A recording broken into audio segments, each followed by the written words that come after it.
Number one is you have to give yourself permission to dream. See, most people, when they're thinking of their goals or they have their vision for their life or some of the things they want to achieve, they kind of know it inside, but they're worried. It's like, what if I call my shot and I don't achieve it? Or what if I say it out loud and somebody laughs at me? Or do I really have permission to dream of this goal? Like, some people don't want to give themselves permission to dream. You know, recently I was working with, and we were at his house and he had a bunch of us working on our goals for the year, and he encouraged us to go out into his yard, to find a quiet spot, to go sit down and really get clear and check in with ourselves, right? To really look inside and ask ourselves, if we gave ourselves a 25-year vision of what our life could become and we allowed ourselves to dream a little bit, what could that look like? And whatever came to our heart, whatever came to our mind, he encouraged us to write it down. And what happened is, in that moment, in that space, around those people, I checked in and I wrote stuff down that just came through me that I never even thought of. Ever. In that moment, it was like a download. I gave myself permission to dream. One of those goals was this crazy idea of donating 10,000 copies of Think and Grow Rich to every high schooler in my city. Where did that come from? I'd never thought of that before, but I connected with my heart and a place of service. It was like, well, of course, that is something I want to do. And I put it down, and it was something that I've taken action on.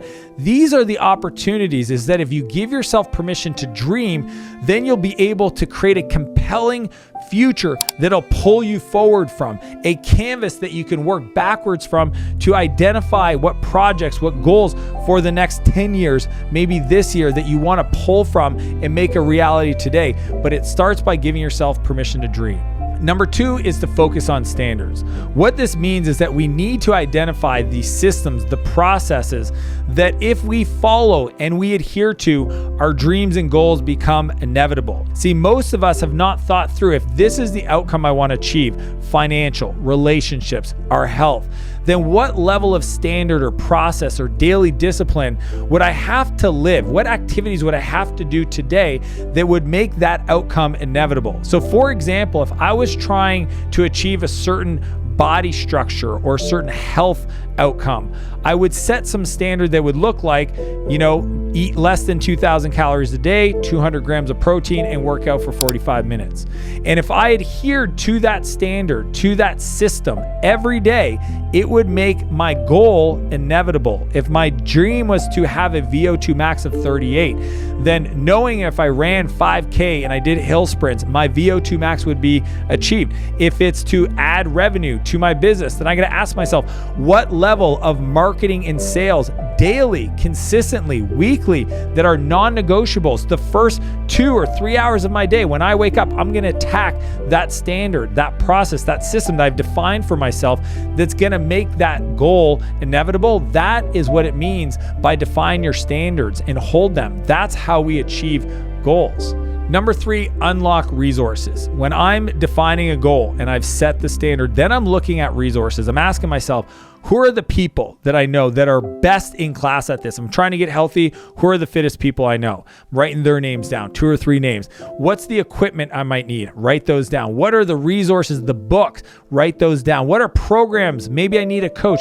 What do I need to make this thing inevitable? Most people never think in that moment of inspiration that I need to get some resources around me so that I can hold myself to that level of commitment. See, when you write down the names of the people and you take the time to text message them, send them a message and say, I've set a goal to achieve this level of fitness and by this date, and I'm committed and I respect you and I want you to support me. When you send that message, you now create positive peer pressure to execute. When you invest the money in a coach, a lot of money, some people invest too little. They're like, oh yeah, I have a coach, I pay him $100 a month. That's not enough to get you up at 5 a.m. to the gym. Sometimes you need to pay more so that you pay attention, so that you do the work, so that you are honest with yourself about your progress. And if you're going to keep skipping days or missing the activity and the standard that you outline, somebody's going to hold you accountable because you want to get your money's worth. That's why sometimes you have to make the investment. But in that moment of inspiration, you write down those resources, you send those text messages, you purchase those pieces of equipment that you need, or you buy those books that you need to read. That's when the magic starts to come together to allow you to crush your goal. Number 4 is you have to celebrate the journey. And I got this from my coach, Ed. It's one of the coolest things that I've added to my achievement process that's really made it kind of like fun for me. It's gamified it. And the concept is that as you're executing, as you're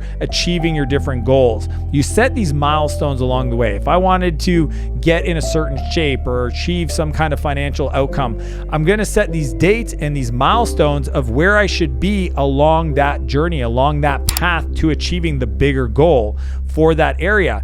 And what I do is I define what the reward is. See, we need that dopamine hit. We need that reward as we're making progress to remind ourselves that, hey, there's something bigger. And what I love to do, and this is my tip for you, is if you've got a goal, work backwards from that date, that smart, attainable, time-bound goal, and then outline and map the date and the reward, but make it something that you could actually buy today, but you defer it. You create deferred gratification, meaning that if it's a trip, if it's a possession you want to buy, some cool watch, a new office chair. Because see, what happens is as you become more successful, you get to a place where maybe those purchases just kind of seem like things you do. And you get away from the, I worked for this, I appreciate it, I'm rewarding myself. So what I do is I think about what are all the things I might want to buy this year? What are all the trips I want to go on? And I create all my goals and I set the rewards as micro achievements on that path, and I map them to the things that I want to get that year. So I tie my progress to that reward to celebrate the journey. And what I love to do, and it's a tip I'll share with you guys, is I like to map experiences, travel, trips, etc., with health-related goals, and possessions, things I want to buy, things that, any physical items, to financial outcomes, right? It just feels good for me. And I map those rewards to those things that I want to add to my life, to those trips, and I make them non-negotiable so that I'm rewarding myself, I'm celebrating along that journey to achieving my goal. Number 5, connect to triggers. See, one of the most important things about goal setting or having a vision for your life is to review it on a frequency so it becomes top of mind. See, most people, when they set their goals, their vision, their planning for the year, they might write it down, put it on a piece of paper, stuff it in a Notion file, put it somewhere, share it with a friend, and never look at it ever again.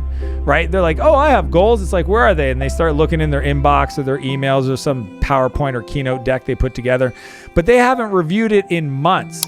What I want to encourage you to do is connect to a trigger that reviews your top 12 goals for the year. Okay, I want you to figure out what is it throughout your day? Where are you going? What are the moments where you can get present and review your goals? Like for me, it's when I sit in my car, I sit in my chair out in my living room, or I sit at my desk here. I usually review my 12 goals for the year 3 to 4 times a year.